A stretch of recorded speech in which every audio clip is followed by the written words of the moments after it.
Instacart is on a mission to have you not leave the couch this basketball season. Because between the pre-game rituals and the post-game interviews, it can be difficult to find time for everything else. So let Instacart take care of your game day snacks or weekly restocks and get delivery in as fast as 30 minutes. Because we hear it's bad luck to be hungry on game day. So download the Instacart app today and enjoy $0 delivery fees on your first 3 orders. Service fees apply for 3 orders in 14 days, excludes restaurants. Bonjour, ici Patrick Pierrat, éditeur d'InfoBref. Voici l'essentiel des nouvelles en ce vendredi 25 avril. Québec veut lier une partie de la rémunération des médecins à l'atteinte d'objectifs. Le Conseil du Trésor a rendu publique la dernière offre qu'il a faite à la Fédération des médecins omnipraticiens du Québec. Dans cette offre, le gouvernement Legault propose de lier 25% de la rémunération des médecins à des indicateurs de performance, comme le nombre de prises en charge de patients vulnérables. Et il propose aussi d'introduire un code de couleur associé au type de patients qui sont pris en charge.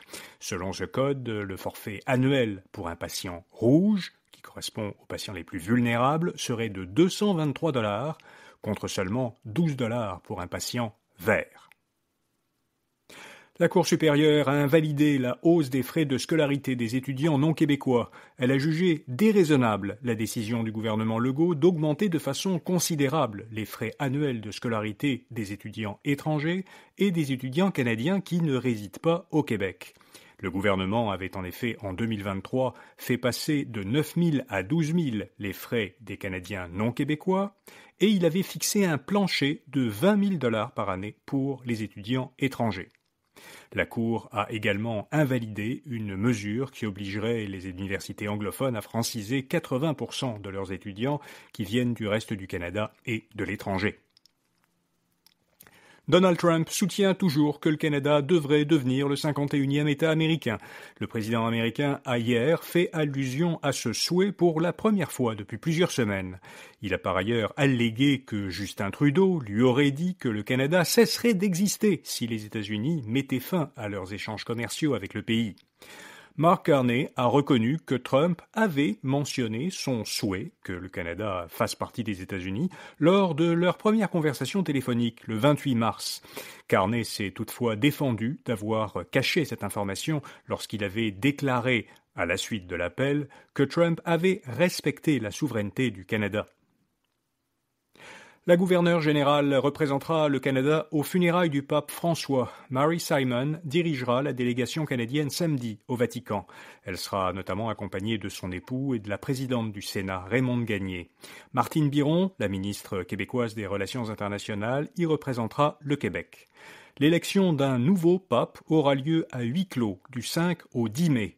Il sera choisi par 140 cardinaux âgés de moins de 80 ans lors de plusieurs rondes de vote secret. Pour être élu, le futur pape devra recueillir 2/3 des suffrages. Hydro-Québec va investir 10 milliards de dollars pour améliorer l'efficacité énergétique de ses clients. Ce plan d'investissement, qui est sur 10 ans, vise à économiser 10% de toute l'électricité qui est consommée au Québec. Pour y parvenir, la société d'État lance un programme qui permettra à ses clients résidentiels de se procurer gratuitement des thermostats intelligents. Pour sa clientèle commerciale, Hydro-Québec prévoit des aides financières pour aider les PME à acheter des équipements qui les aideront à réduire leur facture énergétique et également un service d'accompagnement pour aider les industries à réduire leurs coûts énergétiques. L'économie est entrée dans une période difficile selon une étude de la Fédération canadienne de l'entreprise indépendante. L'économie canadienne devrait, selon cette étude, se contracter de plus de 5% en rythme annualisé au cours du présent trimestre. La Fédération prévoit aussi une accélération de l'inflation et un ralentissement des investissements qui sont faits par les entreprises. La rémunération des emplois non syndiqués augmente plus rapidement. Selon l'Institut de la statistique du Québec, la rémunération horaire moyenne des emplois non syndiqués a doublé depuis 20 ans. Elle est aujourd'hui d'environ $33. Pendant la même période, la rémunération des emplois syndiqués a augmenté, mais moins rapidement. Elle a augmenté de 73%. Cette rémunération, donc moyenne horaire des emplois syndiqués, est aujourd'hui de 35%, contre 33% pour les emplois non syndiqués. L'Institut souligne que la hausse de la rémunération des emplois non syndiqués s'est davantage accélérée à partir de 2020 à cause de la pénurie de main-d'œuvre. Les revenus trimestriels d'Alphabet ont progressé de 12% en un an. La société mère de Google a enregistré un chiffre d'affaires d'environ 90 milliards de dollars américains au premier trimestre. La publicité demeure de loin la principale source de revenus de l'entreprise américaine.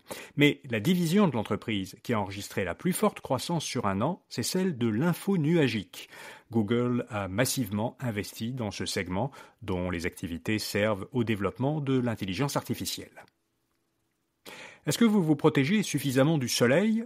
Eh bien, selon une étude publiée dans le journal médical BMJ Public Health, environ 6 Canadiens sur 10 n'utilisent jamais, ou presque jamais, de crème solaire pour se protéger des rayons du soleil.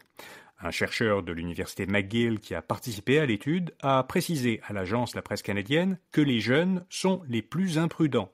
Les 18-29 ans sont 90% plus susceptibles que les 70 ans et plus d'attraper un coup de soleil. Le chercheur note que c'est souvent parce qu'on s'est exposé jeune au soleil que l'on développe un cancer de la peau à 70 ans. Voilà, vous savez l'essentiel. Vous pourrez entendre tout de suite après ce bulletin de nouvelles dans le flux du balado Info Bref, notre dernier épisode hebdomadaire Éclairage politique consacré à la campagne électorale fédérale. Cette semaine, Patrick White revient sur les cadres financiers dévoilés par le Parti libéral et le Parti conservateur. Comme chaque vendredi, on publie dans l'infolettre Info Bref Matin une courte sélection des meilleurs rabais de la semaine disponibles en ligne. Vous la trouverez à infobref.com ou en suivant un lien vers cette rubrique dans les notes de cet épisode. Bonne fin de semaine et à lundi matin. Building a business may feel like a big jump, but OnDeck Small Business Loans can help keep you afloat. With lines of credit up to $100,000 and term loans up to $250,000, OnDeck lets you choose the loan that's right for your business. As a top-rated online small business lender, OnDeck's team of loan advisors can help you find the right business loan to fit your needs. Visit OnDeck.com for more information. Depending on certain loan attributes, your business loan may be issued by OnDeck or Celtic Bank. OnDeck does not lend in North Dakota. All loans and amounts subject to lender approval.